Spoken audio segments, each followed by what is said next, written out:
Hello and welcome. This week you're going to need some clothes pegs, a large set and a small set, and some glue. You also might want some paint if you're going to paint the clothes pegs different colours. First, take your clothes pegs and you're going to have to remove the metal clip in between the two wooden parts. So like I'm doing here, I'm just wiggling them free, taking them apart so that the metal clip is not attached to the wood and the wood is two separate pieces. Once you've done that for all of your 4 of each size clothes pegs, then you can just get rid of the metal clip because you're not going to need that.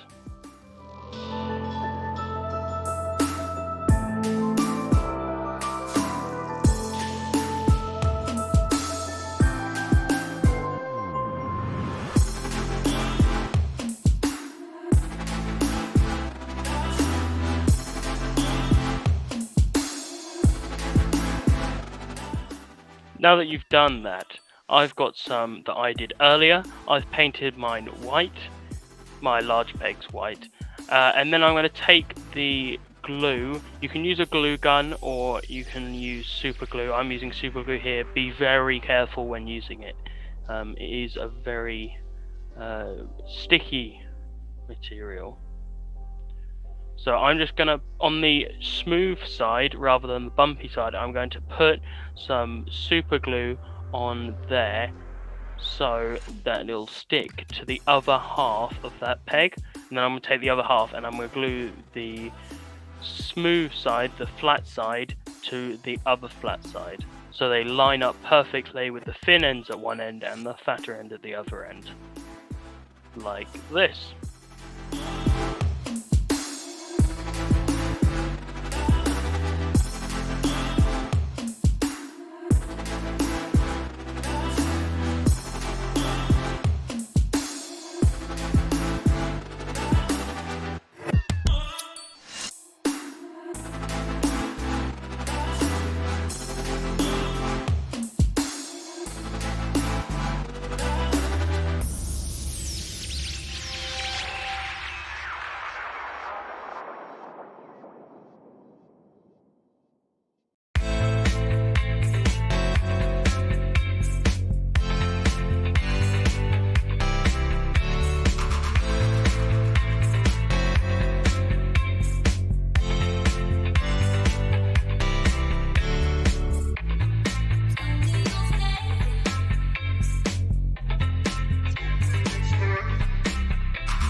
Now that you've done the larger pegs, you're going to need to do the smaller pegs first. This is the exact same thing, but just doing it with the smaller pegs.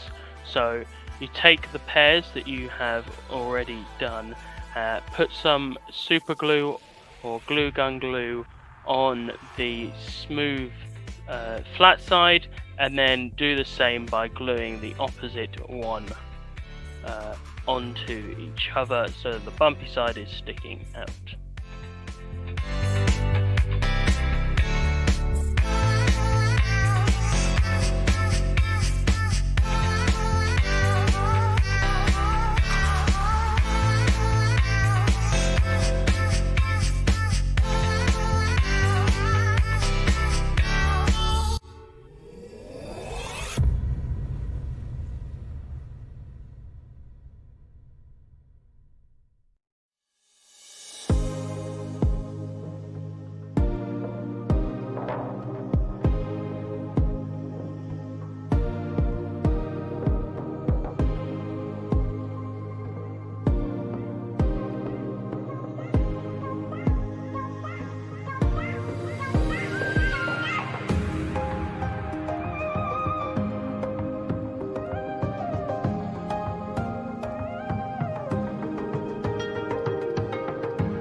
Once they've all dried, you're going to need to take the 4 larger pegs and put them into a star shape with the thinner ends pointing outwards and the larger ends pointing inwards, like I've done here. Now you're going to have to use super glue. Put super glue on the end, or any other glue that you're using, just like this, and then you're going to have to stick it together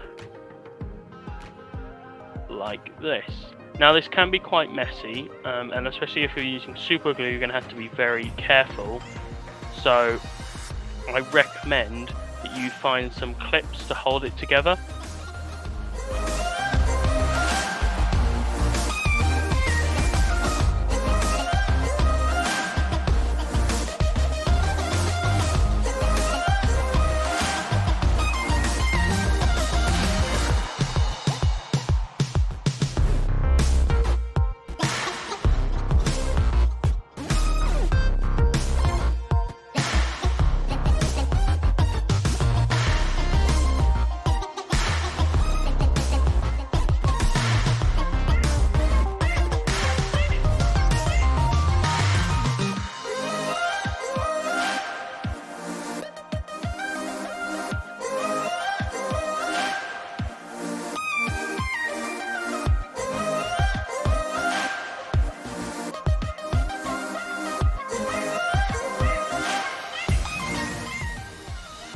Now that you've done with the larger pegs, you're going to have to do the same with the smaller pegs.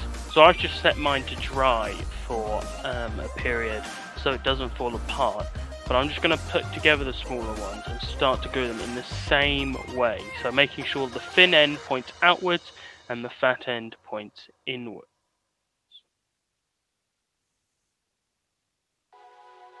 Again, you might want to use some pegs to help you out with this bit. As you can see, it can be a little fiddly.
Now that you've done and made both your star shapes, you need to take both of them and you're going to place one on top of the other. I'd recommend doing the smaller star on top of the larger star and make it alternate, so it's smaller star, larger star, smaller star, larger star, like that. So I'm going to put mine at about a 45-degree angle to the rest of the star. I'm going to put some PVA, some super glue around the middle just to make sure it sticks firmly, just like this.